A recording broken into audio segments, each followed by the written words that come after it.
Saya nggak singkat namanya ini, Farhad Abbas. Karena saudara Farhad Abbas, saya duga telah menyampaikan informasi bohong yang menyerang kehormatan saya dan dapat menimbulkan ujaran kebencian yang secara langsung disampaikan oleh saudara Farhad Abbas di salah satu TV swasta, tepatnya di program Rakyat Bersuara, di program interupsi di media televisi iNews pada tanggal 13 Juni 2024 yang dilaksanakan atau ditayangkan secara live atau secara langsung. Pernyataan Farhad pada waktu itu tepatnya adalah bahwa saya ingin bertanya saudara Rasman ini, kalau nanti ada masalah-masalah, kemana kami akan mengadukan organisasi. Karena di mata saya, saudara Rasman ini adalah mantan pengacara. Mantan pengacara, pasti saya sudah tidak pengacara lagi. Karena namanya mantan. Kalau mantan istri berarti bukan istri lagi. Kalau mantan wartawan berarti bukan wartawan lagi. Seperti saya bilang, saya pernah jadi wartawan 12 tahun, saya mantan wartawan. Memang saya bukan wartawan lagi. Kalau saya disebut bukan pengacara atau mantan pengacara, Farhad, kau harus buktikan kapan, di mana pengadilan negeri yang sudah memutus bahwa saya dicabut berita acara sumpahnya dan dicabut hak-hak saya sebagai seorang advokat yang berkekuatan hukum tetap. Selama ini saya nggak pernah melaporkan kau Farhad. Kita belum pernah berhadap-hadapan secara langsung dalam satu kasus. Dan kau sudah ganggu saya sejak tahun 2022. Dan sekarang tidak ada ampun untuk kau. Bukan ngomong kau yang bilang tidak ada ampun. Kau dari dulu udah ganggu saya tapi tidak mempan. Sekarang saya sikat kau. Saya nggak peduli kau siapa. Siapa bapakmu, siapa kakakmu, siapa adekmu. Nothing, kau nggak ada apa-apanya. Saya akan buktikan ke kau bermasalah hukum berhadapan dengan Rasman. Ya, jadi tidak usah kau merasa besar kepala. Saya dapat laporan Farhad menyuruh orang untuk melaporkan saya dengan korbannya dia. Itu di Polres Jakarta Selatan. Saya minta dan kami akan berkirim surat, Mat. Tolong kirim surat ke Kabid Propam Polda Metro Jaya, bila perlu ke Kadif Propam. Saya percaya Pak Kapolda, Pak Irwasum, Pak Irwasda, begitu juga dengan Propam akan mampu menangani ini. Kenapa? Syarat utama SOP yang diatur oleh Kapolri yang berlaku di seluruh Polda di Indonesia. Jika undang-undang IT itu dilaporkan, tidak boleh diwakilkan kepada orang lain. Itu harus orang yang bersangkutan. Kenapa yang melaporkan itu adalah bukan Farhad Abbas? Ini harus ditindak. Inilah kecerobohan polisi yang dia tidak tahu bagaimana menerapkan SOP dan edaran atau aturan baru yang diterbitkan oleh institusi. Karena itu harus diproses orang ini. Masalah itu laporan, saya tidak anggap itu ada. Karena yang besar dari situ capek saya menghadapi dia. Nah sekarang hadapi laporan dari saya yang berdasarkan fakta dan data. Bagaimana ceritanya saya mencemarkan dia? Percakapan telepon saya dengan dia disebar kemana-mana. Kalau bukan dari dia, dari siapa? Itu juga sedang kita kaji secara baik, mendalam dengan para tim. Hari ini saya laporkan dia 310, 311. Insya Allah menyusul undang-undang IT. Itu, ya. Makin banyak ngomong kau Farhad, makin saya kejar kau. Ya, saya ingatkan kau, ya. Tidak usah kau berpikir mendatangi teman saya, sahabat saya, orang yang saya hormati, kemudian saya dengan begitu akan berhenti. Enggak lah. Saya berdiri untuk nama saya, aku dan diri. Saya berkawan, ya. Saya berteman, ya. Saya bersahabat, ya. Saya hormat sama orang, ya. Tapi orang itu nggak bisa mengintervensi saya. Karena saya datang ke Jakarta ini bukan karena si A dan si B, tapi karena saya berjuang untuk saya dan mohon perlindungan dari Allah SWT. Cukup ya, jelas itu ya. Baru yang ketiga, nanti bisa ditambah ke Rahmat, Bu Ida, dan juga Pak Jamin. Ketiga, saya resmi melaporkan beberapa akun. Yang akun tersebut saya lihat sangat menghina, merendahkan harkat dan martabat saya sebagai seorang lawyer profesional, sebagai sebagai suami dari istri saya, sebagai ayah dari anak-anak saya, sebagai adik, abang dari keluarga besar saya, sebagai pimpinan atau leader di kantor hukum saya, sebagai mitra dari sahabat saya seperti Bu Ida. Ini menghina, mencemarkan, dan ini harus dihukum. Saya sebut saja saudara yang memiliki akun, dan ini bisa berkembang. Kalian ingat saya laporkan akun Instagramnya saudara Denny Syariesta. Sekarang tersangka dan bentar lagi disidangkan. Hati-hati. Pemilik akun Aji.Saka.99 Akang.ADY95 atau Adai. Kemudian akun ini apa istilahnya? @mamatikmat @brudin.dopin K8 Putra Official 35 dan beberapa akun lainnya yang sangat tidak elok memposting korban, disamakan dengan memposting saya, disamakan dengan kera, disamakan dengan kodok, disamakan dengan babi, disamakan dengan anjing, dan berita kematian korban dengan kalimat semoga amal ibadah yang diterima di sisinya dan menjadi penghuni neraka jahanam selamanya. Ini yang dibilang oleh banyak orang, termasuk mantan petinggi Polri. Katanya banyak netizen yang bersuara. Ini yang orang aktivis yang sekarang jadi anggota DPR RI, yang sebentar lagi akan maju misalnya menjadi calon salah satu gubernur di Indonesia. Ini yang harus kita dengar, netizen yang disebut-sebut ini. Netizen yang menghina orang, netizen yang memaki orang dengan suka-suka. Hei kalian-kalian, dan kalian pikir saya gentar sama kalian. Ini contoh barang, dan ini harus lanjut sampai ke muka persidangan dan dihukum. Tidak ada damai buat kalian. Begitu juga dengan kau Farhad, tidak ada damai untuk kau. Barangkali itu dari saya. Silakan Bu Ida yang singkat, dan Rahmat, kemudian oleh Pak Jamin. Silakan. Bagi saya siang hari ini bersyukur LP kita diterima dengan baik. Saya berkali-kali saya mengenal dengan Farhan Habas, kenal dengan keluarganya, orang tuanya, kakaknya saya sangat kenal.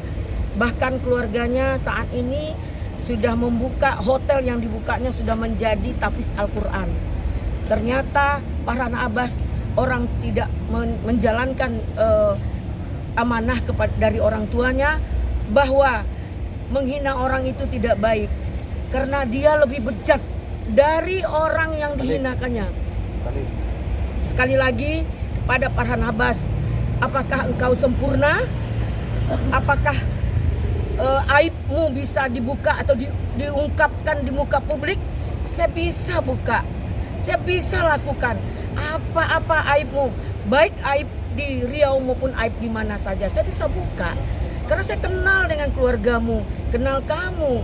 Nah dalam hal ini kemarin kita udah minta berdamai kamu dengan Bang Rasman, bermaaf-maafan di rakyat bersuara, bersalam-salaman.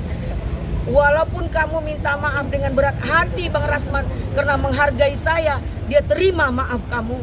Tapi ya, kamu ulangi kembali. Siapapun kita, mau penegakan hukum apapun bentuknya, upayakanlah dengan semaksimal mungkin. Jangan mencari kelemahan dan merendahkan orang lain, dan mancing-mancing persoalan merendahkan. Kenapa? Karena kita ini tidak sempurna. Pendapat hukum yang kamu dapat dan pendapat hukum orang gak bisa sama. Jangan kamu pikir pendapat hukum kalian itu merasa benar, karena belum bisa diuji dengan baik. Silahkan pro kontra itu terjadi agar dapat terang benderang. Kalau nurut aja semuanya berarti hukum tidak berjalan dengan baik. Nah, karena itulah ada yang pro, ada yang kontra. Hari ini jangan kamu bilang saksi tidak boleh dapat perlindungan hukum. Salah besar. Pembunuh, bandit, siapapun korupsi boleh mendapat perlindungan hukum. Setidak-tidaknya meringankan hukum yang didapatnya atau memberi pengertian hukum itu kepada mereka. Jadi sekali lagi saya minta kepada Farhad, ini hal yang luar biasa. Kamu sudah jatuh, kamu menipu segala macam. Saya dapat buktikan penipuan kamu dengan Ibu Elsa Sharif, ya. Nah, ini belum kita ungkap. Nih, diduga ya kamu nipu ya. Karena ini orangnya tersebut langsung datang ke kantor Bang Rasman menangis-nangis. Dan orang-orang yang mendemo kamu juga datang. Malam tadi juga ikut datang ke Rakyat Bersuara. Jadi Farhad Abbas, sudahlah kamu, usia juga sudah tidak muda lagi. Kamu sudah banyak otak-otak mesum kamu itu yang berjalan selama ini. Udah jatuh kamu. Uruslah diri masing-masing. Jika kamu merasa pendapat hukum kamu hebat dan benar, jalankan. Biarkan pendapat hukum orang tidak sesuai dengan kamu. Hargai dan hormati hak dan pendapat orang lain. Ini apalagi dalam penegakan hukum. Jadi jangan kalian sok anggar jago pasang badan untuk orang lain. Sedangkan perkara anakmu sendiri tidak bisa kok pasang badan. Jadi kita nggak tahu hari ini orang tuh pura-pura nggak bersalah. Mungkin ada psikopat atau ada dua kepribadian. Jadi jangan kau membela sampai merusak dirimu sendiri sehingga kau menghancurkan reputasi orang, sehingga kau menginjak-injak harga diri orang. Timbullah ujaran kebencian sampai timbul kepada netizen yang menghina, membuat seperti anjing. Mudah-mudahan netizen tersebut bisa bertobat, karena nanti suatu saat apa yang kau buat itu yang akan kau dapatkan. Kalian menghina orang, kalian merendahkan orang, percayalah suatu saat kalian atau keluargamu akan mendapat musibah. Mulut saya bukan menyumpah ya. Insya Allah siapa yang membuat itu akan dapat musibah. Jangan semena-mena beredar video-video itu. Sekali lagi, tolong jika ada yang bisa kalian kurang senang, telepon Bang Rasman, telepon orang-orang yang bisa ini. Kalau kalian tidak sependapat, silakan buat LP. Itu lebih profesional. Jadi tentang dia tidak terima dengan putusan pra peradilan itu wajar, karena dia punya juga aturan dan undang-undang yang mengikat di dalam hakim itu sendiri, jaksa dan apapun. Tidak ada yang kebal hukum. Kita masih percaya, berkali-kali saya sampaikan, panglima tertinggi di bangsa ini adalah hukum. Mari kita hormati hukum. Jangan mengambil keputusan seenak-enaknya sendiri. Ingat Farhan, kau juga punya aib besar. Jangan lakukan ujaran kebencian kepada siapapun. Kau akan menerima getahnya nanti. Terima kasih. Baik, makasih Bu Ida. Ada tambahan. Kemarin malam saya dengan resmi sudah menyampaikan di satu TV swasta secara live bahwa kami dari kantor Ranlovom telah resmi mengajukan permohonan untuk Komisi Yudisial Republik Indonesia atau KY dengan Badan Pengawas Mahkamah Agung untuk menguji, memeriksa hakim yang mulia Hakim Eman Sulaiman. Ya. Sulaiman, di mana Hakim Eman Sulaiman telah memutus perkara yang menurut pandangan kami tidak sesuai dengan apa yang seharusnya.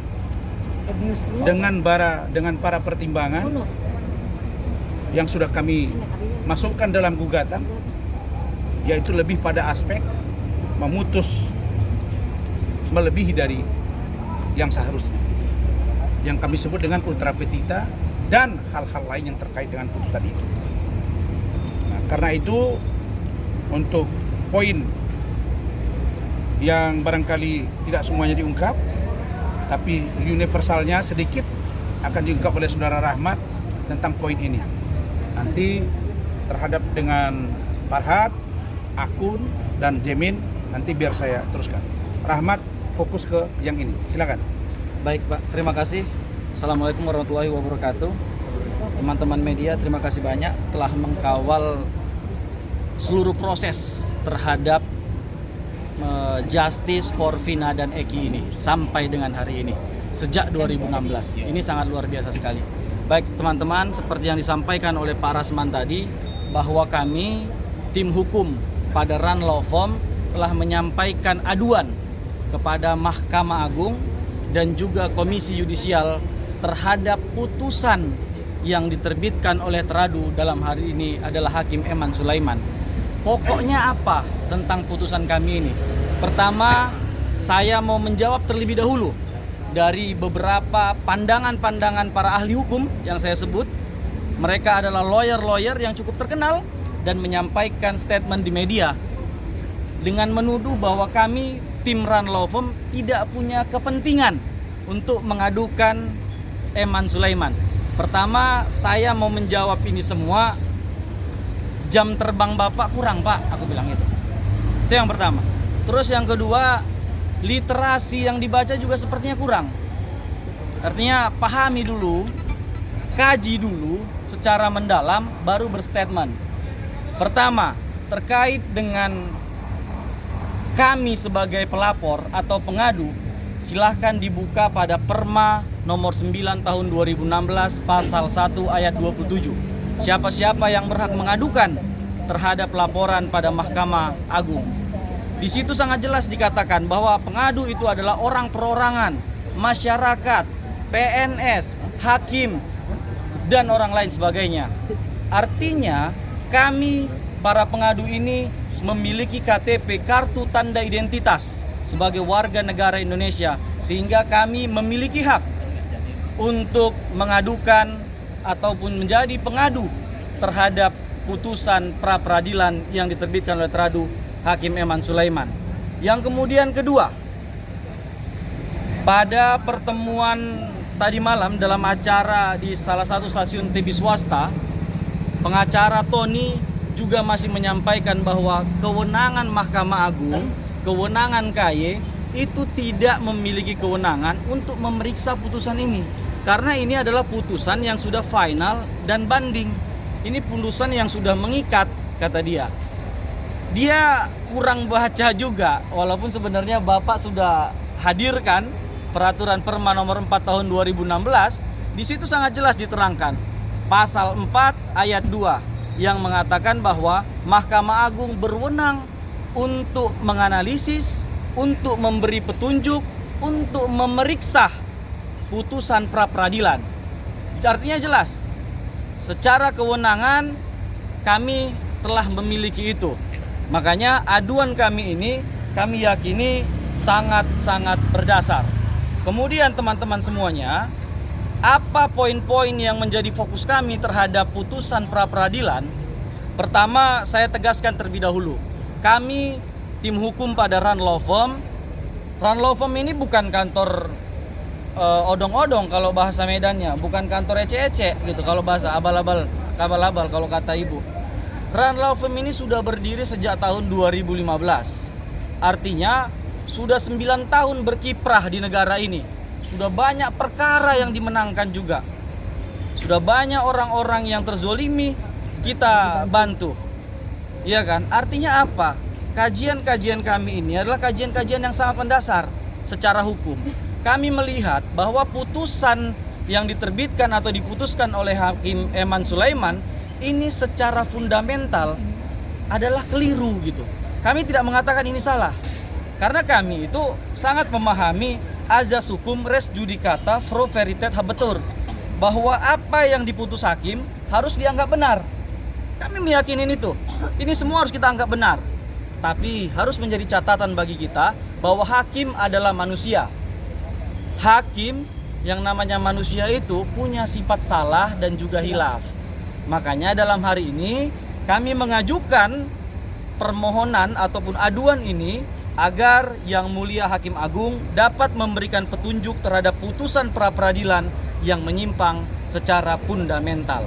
Lalu kemudian teman-teman, apa putusan itu yang menyimpang secara fundamental? Pertama, saya akan buka pada hari ini putusan yang salah, bukan yang salah, tetapi yang keliru pada poin amar nomor 5 yang mengatakan bahwa tidak sah segala keputusan atau penetapan yang dikeluarkan lebih lanjut oleh termohon yang berkenaan dengan penetapan tersangka lebih lanjut atas diri pemohon oleh termohon. Ini kan, jangankan saya, masyarakat biasa juga pasti akan menilai, atau jangan masyarakat biasa, ada Bung Reja Indragiri yang dalam suatu podcast menyatakan bahwa putusan ini adalah putusan yang visioner. Bagaimana mungkin hakim bisa memutuskan begini, kan begitu? Bagaimana mungkin hakim bisa memerintahkan di masa depan? Jadi keputusan-keputusan penyidik atau Polri di masa depan itu harus dibatalkan terhadap putusan ini. Nah, inilah hal yang keliru. Kemudian poin ini sangat bertentangan dengan pasal 2 ayat 3 Peraturan Mahkamah Agung nomor 4 tahun 2016. Saya bacakan poinnya adalah putusan pra-peradilan yang mengabulkan permohonan tentang kewenangan penyidik untuk menetapkan terhadap sah atau tidaknya tersangka tidak membatalkan kewenangan penyidik untuk menetapkan yang bersangkutan sebagai tersangka lagi setelah memenuhi paling sedikit 2 alat bukti baru yang sah berbeda dengan alat bukti yang sebelumnya. Ini kan jelas, teman-teman, bahwa putusan ini menyebabkan kegaduhan di dalam masyarakat gitu. Hak dari Polri untuk menetapkan kembali dikebiri, sehingga dalam permohonan kami ini kami memintakan kepada Mahkamah Agung supaya dalam nanti putusannya memerintahkan atau meluruskan, menegaskan bahwa putusan nomor 10 Pit Pra 2024 PN Bandung di Pengadilan Negeri Bandung yang mengabulkan permohonan pra-peradilan pemohon Peggy Setiawan untuk seluruhnya termasuk pembatalan surat ketetapan tersangka atas nama Peggy Setiawan harus dimaknai putusan akuo, bukan tentang Peggy Setiawan itu bersalah atau tidak, atau Peggy Setiawan itu pelaku atau bukan pelaku. Dan amar putusan nomor 5 tidak dimaknai pada batasan kewenangan penyidik untuk menetapkan yang bersangkutan sebagai tersangka lagi setelah memenuhi paling sedikit 2 alat bukti yang sah. Jadi poinnya itu, kewenangan polisi tidak boleh diambil. Itu yang paling utama dalam aduan kami ini. Lagi diulas Pak atau sampai di situ aja? Cukup aja. Baik, teman-teman, itu aja. Karena memang kalau diulas ini secara dalam nanti akan menimbulkan polemik. Biarkan ini kita serahkan kepada Mahkamah Agung yang memutus.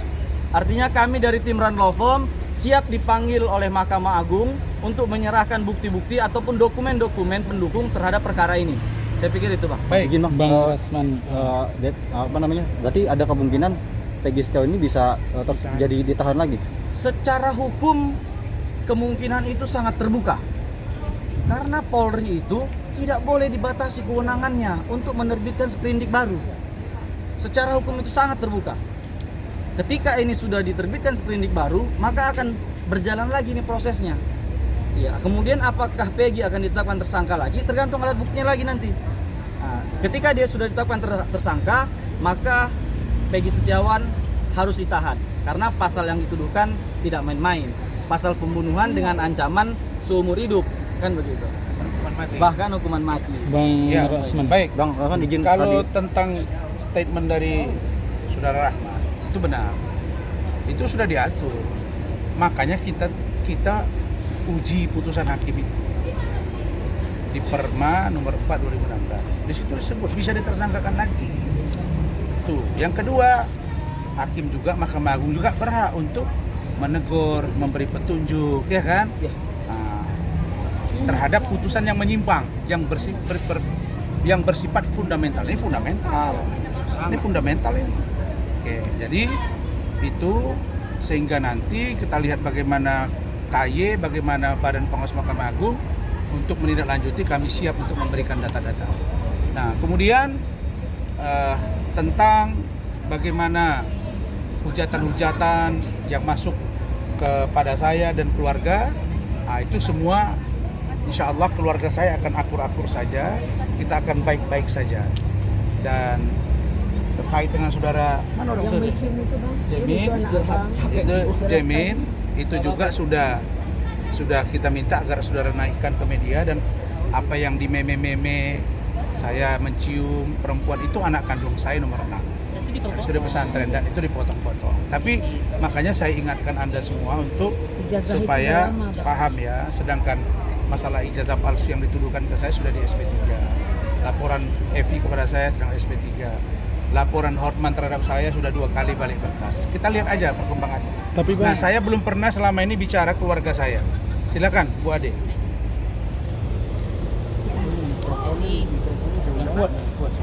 Jadi begini ya, Bang Rasman itu tipikalnya orang yang keras betul, tegas ya, tapi hatinya sangatlah baik. Selama ini Bang Rasman tidak pernah mau mempedulikan apa-apa komentar-komentar mereka yang gimana-gimana. Cuman karena udah ada keluhan dari anak-anak, keluarga di Medan, kayaknya kok netizen makin kesana makin kesini, makin menjadi-jadi gitu. Dan memang seperti yang kita tahu ya, komentar netizen ini memang sangat pedas dan ngeri. Contohnya saya pernah dengar waktu itu, pernah baca juga komentar netizen ke anaknya artis. Bayangkan loh, anak bayi diolok-olok sama netizen, dikatakan matanya kayak kodok lah, melotot lah. Yang komentar itu seorang ibu perempuan. Begitulah miris omongan mereka ini. Aduh, masya Allah, luar biasa. Jadi keluarga minta semuanya ya sudah, yang bikin akun-akun yang memperolok itu udah keterlaluan. Jadi kita sepakat dan memang kita laporkan di akun-akunnya. Jangan dihapus ya, janji ya, jangan dihapus. Ya, saya lihat udah banyak yang dihapus. Itunya yang olok-olok Bang Rasman gitu. Tapi Bang ingat, Bang Rasman ini tidak akan pernah mau ketika harkat martabatnya diganggu, dipijak-pijak. Nah, teman aku pasti kalian akan dicarinya. Tapi kalau baiknya, baik sekali. Tapi jangan diganggu, jangan disenggol. Karena beliau tidak pernah mengganggu orang sekalipun. Saya tahu sekali itu orang. Dan gak usah lah yang berita lama-lama digoreng-goreng lagi apa. Gak usah, gak perlu. Kami keluarga akur-akur aja. Kami pun tidak akan pernah yang gimana-gimana sama malas gak ada. Itu saja dari saya. Baik, ada temuan baru nih dari Digital Civility Index.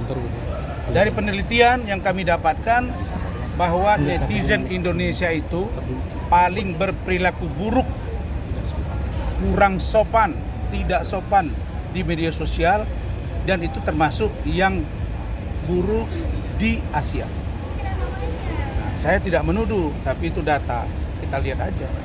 Saya kira begitu, cukup ya. Bang, Saya mau soal jalan nih. dugaan sindiran dari Bang Hotman Paris gimana? Apa Yang terbaru disebut katanya Hotman? soal diolok-olok sama netizen katanya. Apa kata dia? Diduga mungkin dapat sindiran dari Bang Jangan Hotman. saya, dia pun disindir juga. Bukan disindir lagi, sebut nama lagi dia. Widya itu kurang sebut apa? Hotman, Putri, Rasman. Makanya saya laporkan. Nah, kalau Hotman dia ngomong Diduga, jangan Bang. nyindir lah. Sebut aja nama saya. Rasman gini-gini pasti aku laporkan dia. Ya, kayak Farhad kan saya kasih batas waktu. Nggak juga ya sudah.